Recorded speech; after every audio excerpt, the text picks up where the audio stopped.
Business in the 217 with Springfield's Morning News. I'm Greg Bishop, and as we do each and every week, connecting with Springfield Business Journal's publisher, Michelle Ownbey, here on WMAY. Michelle, thanks for taking time with us, and we were off last week, so we got some catching up to do, and we're going to be talking, of course, about pipelines, hotels, and tacos. So let's start with tacos this morning. Tell us about Taki Taco, or is it Taki Taco? I'm assuming it's Taki Taco, and it's actually an ice cream taco, if you will. Sort of envision it like a drumstick, right? This is apparently a Japanese-style delicacy, and it is coming to Springfield. It's already gotten popular in some of the bigger cities, and now it is opening in Springfield over in Parkway Pointe. You may remember Creve Coeur Camera, which closed a few years ago in that little shopping center there in Parkway Pointe. And last year, we announced that Sean Miller opened an all-state insurance agency in half of the former Creve Coeur Camera space. That other half has remained vacant, but there is now a coming soon sign, and they are in the process of hiring.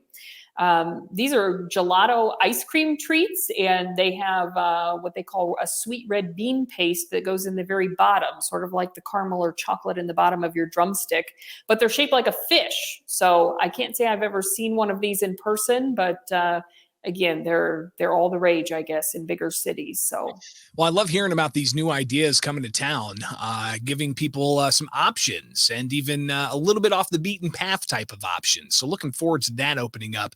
We'll get more details as that happens.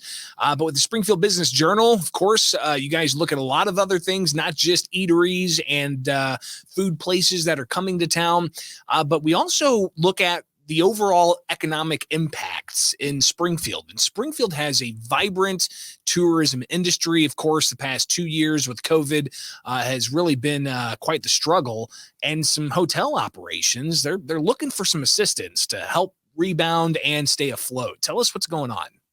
Right. As you said, hotels were eligible for PPP loans just like other businesses, but the hotel industry in particular has been very hard hit by the pandemic from a lot of different angles. Tourism, as you mentioned, and still struggling with staffing shortages. A lot of people left the industry in the early days of the pandemic when the hotel occupancy rates plummeted, and in many cases they still haven't been able to get back up to speed.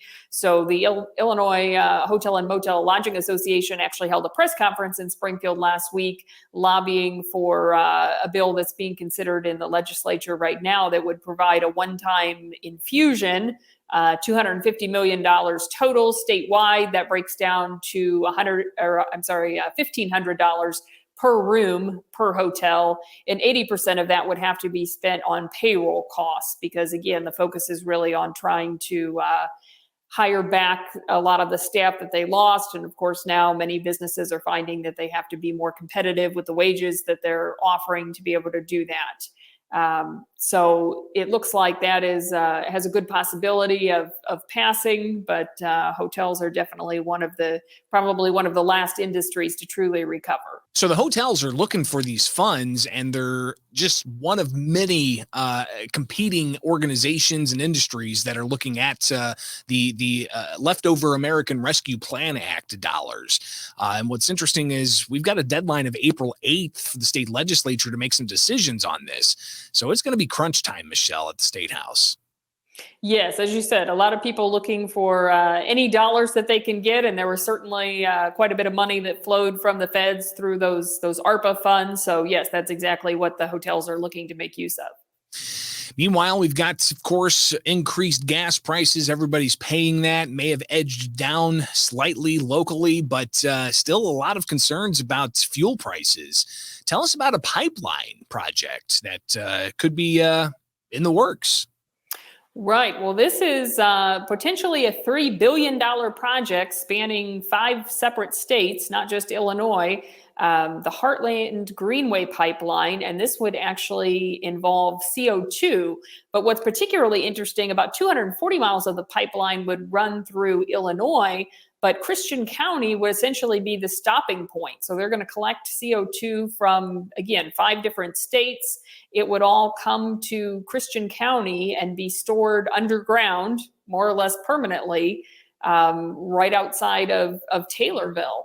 So the company doing this is based out of Texas. It's called Navigator CO2 Ventures. And again, this is a $3 billion project, so potentially huge. Of course, they insist that it's safe and that there's no concerns about this, but there have been a number of public meetings already, and everybody from environmentalist groups to farmers and some of the landowners that would have to give easements for the project have expressed concerns about the safety and how it would affect the farmland and that sort of thing. So it is by no means a done deal, but the company is planning to apply to the Illinois Commerce Commission as soon as next year, and they're hoping to begin construction in 2024 if they're able to get all their permits and then the necessary easements in place. So when you hear about pipelines, it's not just for crude oil. You've also got other types of pipelines out there, including some for CO2. So we'll likely hear more about that in the future.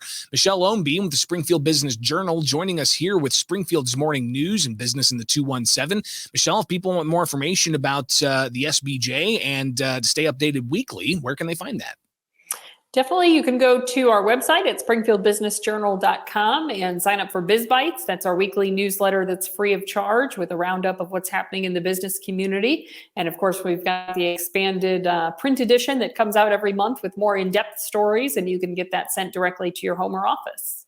Michelle Ownbey, publisher of the Springfield Business Journal, here with Springfield's Morning News and Business in the 217. Greatly appreciate your time, and we'll talk next week. Thanks, Greg.